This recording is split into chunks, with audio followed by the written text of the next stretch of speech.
esta charla que hoy retomamos las actividades después del periodo vacacional de las Navidades y empezamos con una charla enmarcada en el ciclo que estamos haciendo sobre la crisis, sobre la situación de los trabajadores en Asturias y demás, y contamos de nuevo aquí con la presencia de Xavier Álvarez Villa, que ya tuvo en otra ocasión aquí presentando un informe sobre las privatizaciones de los servicios públicos en Asturias,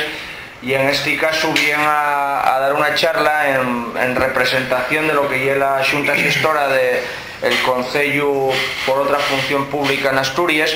y con un título que ya de por sí es bastante llamativo y denota bastante lo que puede ser el contenido de la charla, que es el botín de la función pública en Asturias. Entonces dejo vos con él y él ya irá interviniendo. Al final de la charla, como siempre, hasta las 10 de la noche tenemos tiempo aquí de sobra, pues podemos hacer preguntas, coloquio o lo que queramos hacer, ¿no? Bueno, pues buenas tardes y gracias a la Sociedad Cultural Gijonesa por la invitación y a los asistentes por venir. Vamos a presentar, el objeto de esta charla y presentar en público la asociación que se llama Concello por otra función pública en Asturias, y para presentarlo elegimos como título de la conferencia el botín en la función pública asturiana, ¿no?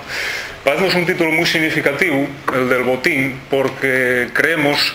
que la situación de la función pública asturiana en este momento tiene unas características muy asemejadas a lo que era la función pública en el Estado liberal del siglo XIX, a lo que se llama habitualmente por los entendidos, los especialistas, el sistema del botín, o en inglés el spoil system, que consistía, como probablemente muchos ya sabréis, en que el partido ganador en las elecciones del Estado liberal lo que hacía era tomar la administración como si fuera un botín de guerra, quiere decir, lo que hacía era meter en los puestos públicos, los puestos funcionariales, a todos los afiliados, a todos los amigos, tomaba la administración, insisto, como un botín de guerra. El partido, como era un sistema basado en la alternancia, cuando ganaba el partido liberal o ganaba el partido moderado o el partido conservador, bueno, tenían nombres distintos, lo que hacían y era echar a los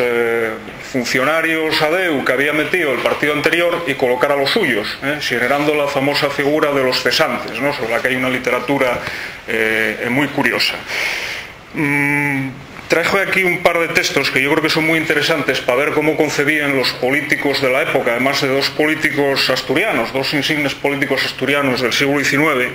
cómo entendían ellos la función pública en aquella bómina, ¿no? Una y una cita del conde Toreno, que sabéis, y era un miembro destacado del Partido Conservador y que fue ministro en varias ocasiones del gobierno del Estado, que se oponía a la estabilidad de los empleados públicos con estos payabres. Decía: es un hecho que los empleados no tienen en sus destinos una propiedad, es una gracia que el gobierno les concede, la cual puede quitársela cuando le parezca o siempre que no cumplan con su obligación.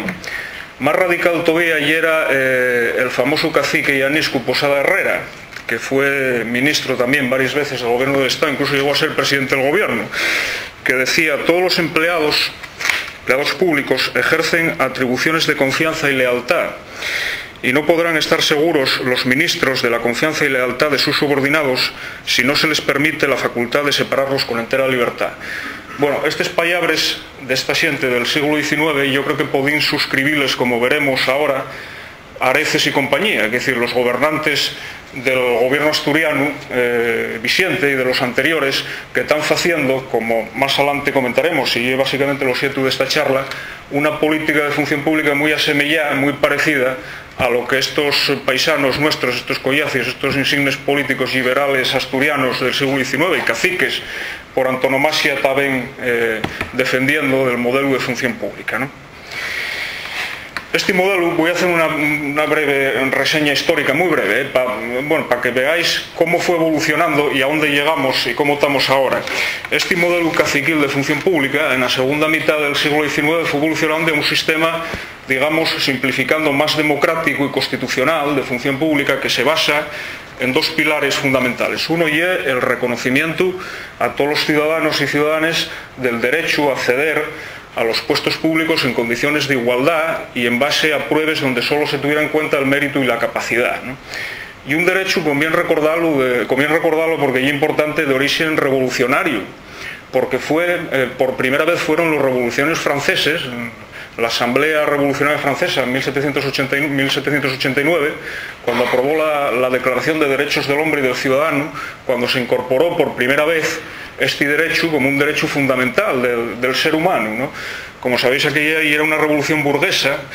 y lo que pretendían obviamente los burgueses que hicieron la revolución y que la xente de la su clase pudiera acceder a los puestos públicos que hasta entonces estaban patrimonializados por la aristocracia y por la xente con perres. De hecho, bueno, en la práctica comprábense los puestos públicos, ¿no? Bueno, ese ya la primera, digamos, el primer pilar en la evolución que tuvo el modelo de función pública caciquil del Estado liberal. Y el segundo, que se va implantando progresivamente a lo largo del siglo XIX, a medida que sobre todo se desarrolla el modelo, el propio sistema económico capitalista, ¿no? A partir de la revolución industrial, y es que se ve la necesidad de tener una función pública formada por personal, por funcionarios estables, permanentes, imparciales, y que non ten al albur de las decisiones políticas del partido gobernante, es decir, que non sea una función pública partidista, porque ello ya es necesario para dar seguridad jurídica a las propias relaciones económicas y las relaciones con la administración. Y a medida que va desarrollándose una administración cada vez con más servicios, como sabéis, la seguridad social, el origen de la seguridad social está a finales del siglo XIX, y otra serie de servicios, hace falta funcionarios permanentes y no funcionarios, como sucedía antes, bueno, que eran los que nombraba el partido, y como os expliqué y conocéis, cuando el partido alternativo entraba en el poder, los echaba, ¿no? La culminación de este sistema, y ya cierro la evolución histórica y aterrizo en Asturias, con los estados, los llamados estados sociales y democráticos de derecho, el estado del bienestar, el welfare state, ¿no? Después de la Segunda Guerra Mundial, estos estados, que se caracterizan fundamentalmente por un intervencionismo grande en la economía, por un sistema, una red de servicios públicos potente, universal, que permita acceder a todos los ciudadanos en condiciones de igualdad, bueno, lo que también conocéis, no me voy a extender mucho, y es necesario consolidar un sistema de función pública con funcionarios especializados, funcionarios profesionales, permanentes, para garantizar precisamente la estabilidad del servicio, imparciales y neutrales políticamente, es decir, que no tengan al devalu de las decisiones de los políticos de turno. Y es tal así que en un texto de tanta envergadura y de tanta importancia como la Declaración Universal de los Derechos Humanos, que como sabéis aprobóse nada más acabar la Segunda Guerra Mundial por la Asamblea General de las Naciones Unidas en diciembre, en aviento del año 1948, incorpórase como uno de los derechos fundamentales, ni más ni menos, del ser humano, uno de los derechos fundamentales, en el artículo 21.2, que toda persona, dice literalmente, toda persona tiene el derecho de acceso en condiciones de igualdad a las funciones públicas de su país. Estamos hablando de un derecho humano fundamental, de tal manera, como que sabéis, esta Carta de Derechos, por lo menos formalmente, entiéndese que lleva un documento que además va incorporándose en las constituciones sucesivamente de todos los países democráticos en sentido formal, y un documento que si no se respeta, aquellos países donde no se respeta esta Carta de Derechos, considérense o autocracias o dictaduras, es decir, que por tanto estamos hablando del respeto de un derecho fundamental, de un derecho humano, y algo muy importante, el derecho a acceder a la función pública en condiciones de igualdad y de acuerdo con criterios exclusivamente de mérito y capacidad, ¿no? La Constitución española vigente de 1978, como no podía ser de otra manera,